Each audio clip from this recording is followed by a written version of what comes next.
And Moses and Elijah are 3.5 years. And we have the UN is in control for 3.5 years.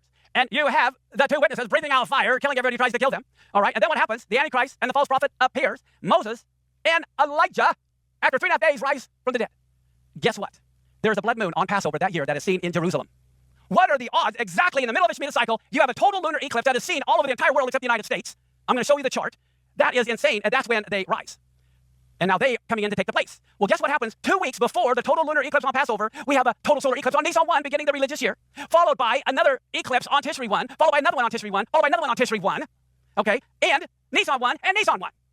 What are the odds of the next 7 years having all of these falling? But wait, there's more. And this one is seen all through the Middle East. Egypt, it even lists them. It has Nigeria, Chad, Sudan, Egypt, Saudi Arabia, Iran, Afghanistan, Pakistan, India. That happens on Nisan 1, a total lunar or total solar eclipse. 2 weeks later, it's the total blood moon seen in Passover, and that is the day they die. And then they rise from the dead the same time Messiah did. Okay, and then you have the woman fly into the wilderness. But wait, there is still more. There's a blood moon on Sukkot. There's a penumbral eclipse on Passover, and then another lunar eclipse on Sukkot. But guess what else? Before all this happens, there's a solar eclipse on Jerusalem Day, followed by another one during the flood, followed another one by another on Jerusalem Day, followed by another one during the flood, followed by also a lunar eclipse on ER 15, which is the very day they whined for the quail and the manna fell, and then again also on Heshbon. But wait, there's more. Here is everywhere that's going to see the Passover blood moon, all of Europe, all of Africa, all of Asia, all of Australia, when they rise from the dead on April 14th of 2033. That is Passover in the middle of the 3.5 tribulation when they go up. Now, it doesn't happen again during the rest of those Shemitah weeks I showed you.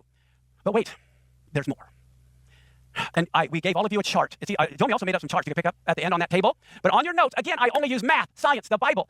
I went to the time-date calculation. I went to HeatCal to get the dates. And notice this. How many of you are familiar with Daniel's vision? I have here on the notes, listen to Daniel. It says, let me see. Okay, I got to go back to my notes. I've been skipping some of my notes. Yeah, I want to start with Daniel 7:25 on your notes. Daniel 7:25. What does the Antichrist want to do? It says he's going to speak great words. He's going to blaspheme the Most High. He'll wear out the saints. What does he want to do is change the times and the seasons so you don't know when these things are happening. This is what happened, with Constantine. He totally changed the times and seasons. And then it says, they'll be given into his hand for a time, times, and dividing of time. What is that? 3.5 years. Now look at verse 6 and 7. Daniel says, how long shall it be to the end of all these wonders? And I heard the man who is clothed in linen. He's standing on the waters of the river. He holds up his right hand and his left hand to heaven and swears by him that lives forever. It shall be what? For 3.5 years. Now look at Revelation. It's the same scene. 10:5. John sees an angel standing on the waters. He lifted up his hands to heaven. He swears by him that lives forever. The one who created heaven, everything that's in it, on the earth, and things that are in the sea, the things that are in there. And guess what? Time is up. Time's up. Now look at Daniel 12:10. This is one of the most important verses.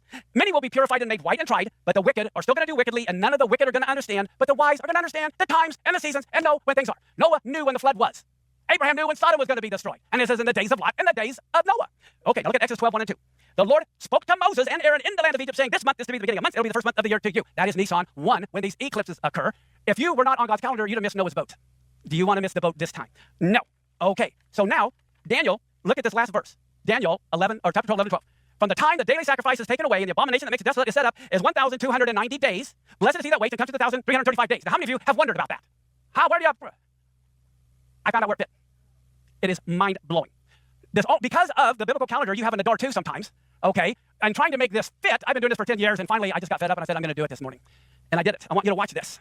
The Gregorian date, September 28th of 2030, and I went to, it is the first of Tishri in the year 5791. And I thought, okay, the tribulation begins on Tishri 1. I went to 2030, and I went down to April 10th of 2034, which so happens is the 21st of Nisan.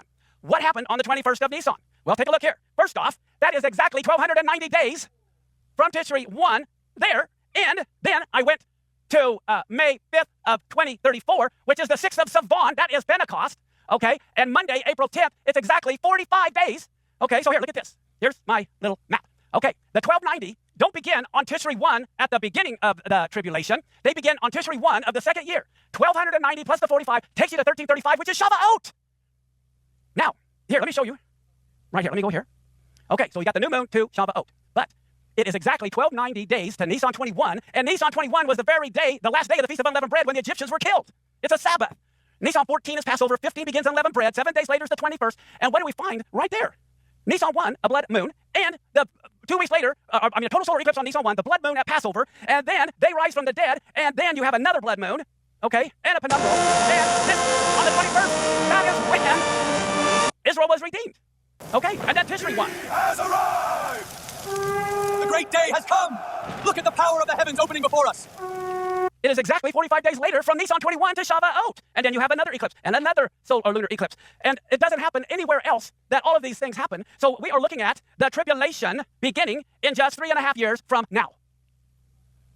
And then we have the 7-year tribulation. And of course, we have this. Right now, for the day of the Lord is at hand. Are you ready? But everything is showing me we have about 3.5 years to do everything we can.